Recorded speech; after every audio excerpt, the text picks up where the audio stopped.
Part 2, Passing. Chapter 1, Playing a Role. I swallowed American culture before I learned how to chew it. Being an American felt like a role I had to play, in an extemporaneous one-man play I made up after I found out I was not supposed to be in America. Talk like an American, write like an American, think like an American, pass as an American.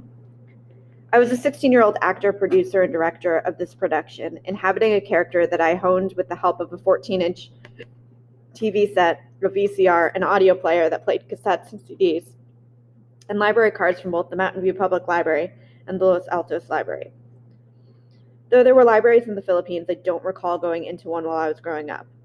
Here in America, the libraries were my church, and I was an acolyte. Between the two libraries, one with an extensive collection of videos of American films, the other boasting every CD you'd ever want to listen to, my education was complete. Lolo bought the secondhand TV set at a garage sale for $35. As a birthday gift, Lolo and Lola bought me the brand new VCR that could record TV shows. What I watched on TV led to what movies I looked for, what music I listened to, what books, magazines, and newspapers I read. The first source of confusion was magazines, which were prominently displayed at both libraries. I was confused about the difference between Time, Newsweek, The New Yorker, The New Republic, The Atlantic, and Commentary, in the same way that I couldn't figure out what distinguished the TV channels from one another. Deepening the confusion was trying to understand the Israeli-Palestinian conflict, which dominated the headlines at the time. I struggled to understand what was going on. There is no such thing as winter in the Philippines, no ice, no snow, so I was instantly drawn to figure skating. I couldn't believe people were spinning and jumping on a quarter inch of a blade. The saga of Nancy Kerrigan and Tanya Harding made competitive skating more popular. There was always a competition every weekend.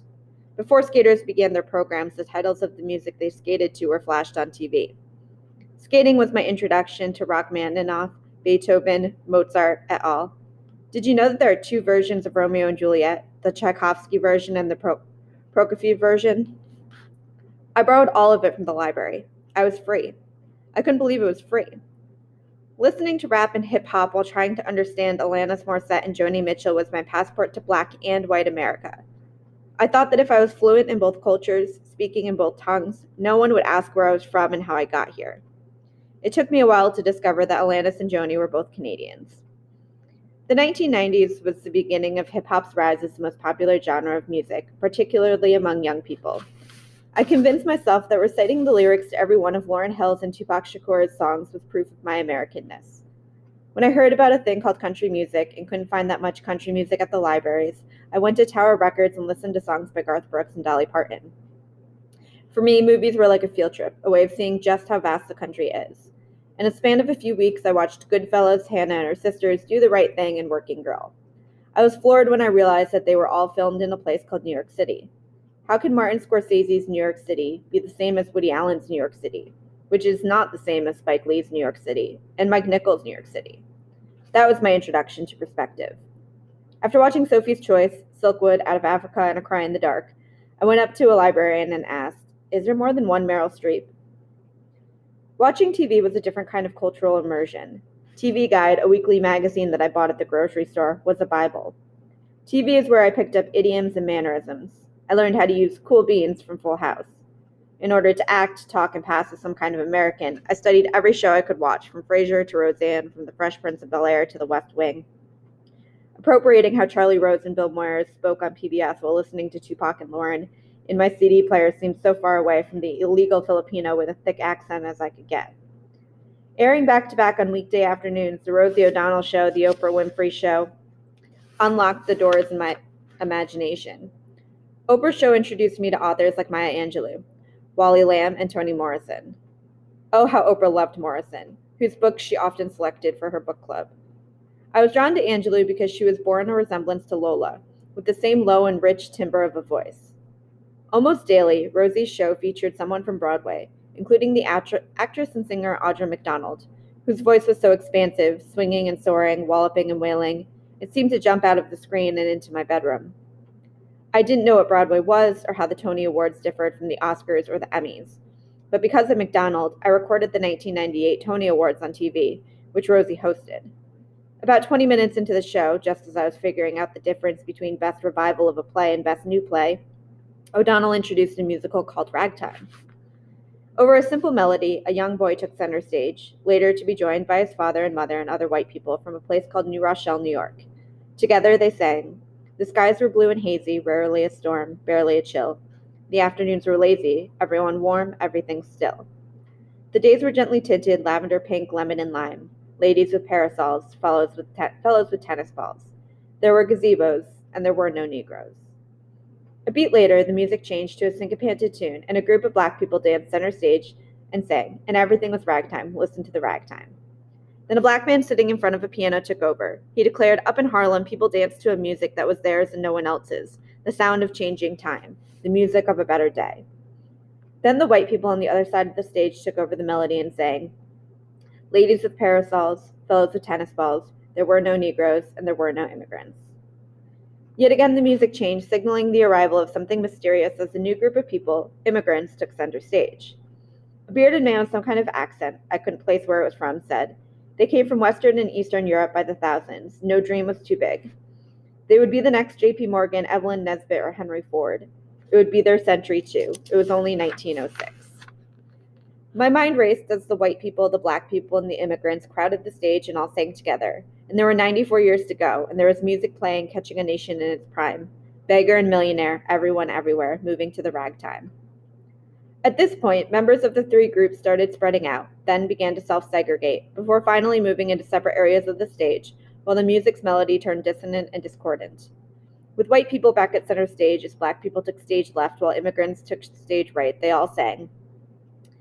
And there was distant music, skipping a beat, singing a dream, a strange, insistent music, putting out heat, picking up steam. The sound of distant thunder suddenly starting to climb. It was the music of something beginning, an era exploding, a century spinning, in riches and rags, and in rhythm and rhyme. The people called it ragtime. Ragtime, ragtime, ragtime. I watched this performance so many times that I wore out the tape. The immigrants in the performance didn't look like Mexicans or Filipinos or Chinese or Indians or Pakistanis, what people usually think of when they hear immigrants. It wasn't until watching that performance that I realized that white people were immigrants too, that they came from somewhere, Ireland, Germany, Italy, Latvia, Russia. Obsessing over ragtime led to discovering the works of Oscar Hammerstein, Richard Rogers, Irving Berlin, George Gershwin, and Stephen Sondheim, all of whom I would realize came from immigrant backgrounds.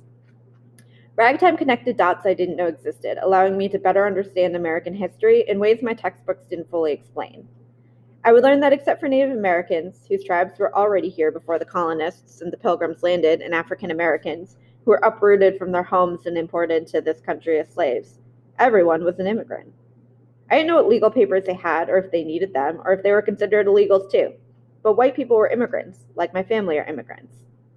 After doing some research at the libraries, I discovered that Ragtime was based on an historical novel by E.L. Doctorow, whose book told the changing story of America through real-life personalities and fictionalized characters at the turn of the century. Each time I watched the tape, every time I listened to the song, I wondered where Latinos, Asians, Africans, Caribbeans, Middle Easterners, the new immigrants of the past few decades, fit on that stage and in the evolving American story. I wondered where my Mexican friends fit. I wondered where Lolo, Lola, and I fit, if we fit at all. We spoke Taglish at home, a combination of Tagalog that Lolo and Lola spoke, and the answers I gave in English. Except for the 11 p.m. local news, Lolo and Lola watched only the Filipino channel, a cable network that re-aired shows from the Philippines. Sometimes I watched the shows with everyone. More often than not, though, I was in my room. The only time I saw a Hollywood movie starring people who looked anything like my family was The Joy Luck Club, which I learned later on was based on a book by a Chinese-American writer, Amy Tan. I picked up the movie at the video store, drawn by the VHS cover, the smiling faces of 4 Asian women, and a striking shot of the Golden Gate Bridge. I rented the tape and watched it late one night in the living room when everyone was sleeping. After about a month of living with Peter, I returned to Lolo and Lola's house. We made peace, uneasy as it was, but the silence was too heavy, polluting the already suffocating air in the house. We shared one bathroom. After Lola used the bathroom that night, she saw me in the living room. She sat down in the opposite side of the couch. We said nothing to each other.